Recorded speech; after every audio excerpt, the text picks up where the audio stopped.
ఏం చేస్తున్నాం ఇక్కడ? ఏమైంది బా? పోదాం బా, నాడు వద్దా? పోలీసు వాళ్ళు వస్తారా ఊరికే? మనోడి ఇద్దరిని పట్టుకోమన్నారంట ఎందుకో. అవునులే బా, లేనిపోయిన రామాయణ ఉన్నామంట, పదాం బా. పోదాం బానా. అప్పుడే నా ఎందుకు ఇక్కడ పోలీసు వాళ్ళు వస్తారు, తలకాయ నొప్పి అంతా ఇక్కడ. పోలీసు వాళ్ళు వచ్చారా? మనం ఏమన్నా తప్పు చేస్తున్నాం ఇక్కడ? వాళ్ళతో ఇంట్లో వాదించలేమా? ఇంట్లో ప్రశాంతత కోసం ఎడుకొస్తే ఈడు దేనికి ఈ నుంచి వెళ్ళిపోవడం దేనికి రా? వాళ్ళు ఏదో ఒకటి మాట్లాడి ఏదో ఒకటి చేస్తారు వల్ల. అరే మనం ఏం రిషి, చేయలేమా? నువ్వేమన్నా ముందు కొట్టావా? లేదన్నా. ఇంకేమన్నా తప్పుడు పని చేస్తున్నావా? మనం వెళ్ళాల్సిన అవసరం ఏందిరా? మనం చిన్న లాజిక్ చెప్తా నేను. ఈ రోజు December 10th human rights day. కనీసం బేసిక్ హ్యూమన్ రైట్స్ అయినా మనం తెలుసుకోవాలి. Right to speech, right of freedom, right to express our feelings అనేసి కొన్ని రైట్స్ ఉంటాయి అన్నమాట. మనం గూగుల్లో టైప్ చేస్తే దీని గురించి తెలుస్తుంది. మనం తప్పు చేయనంత వరకు ఏ గవర్నమెంట్ అధికారికి కానీ మనం భయపడాల్సిన అవసరం లేదు.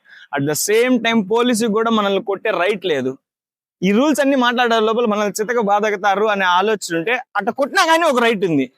మనల్ని కొట్టకూడదు, ఈ ప్రూఫ్ లేకుండా మనల్ని టచ్ చేయకూడదు. దీన్ని బట్టి నీకేం అర్థమైంది రూపేష్? పోలీసు వాళ్ళు కూడా ఊరికి ఏది చేయరని అర్థమైంది. We have to learn our human rights values.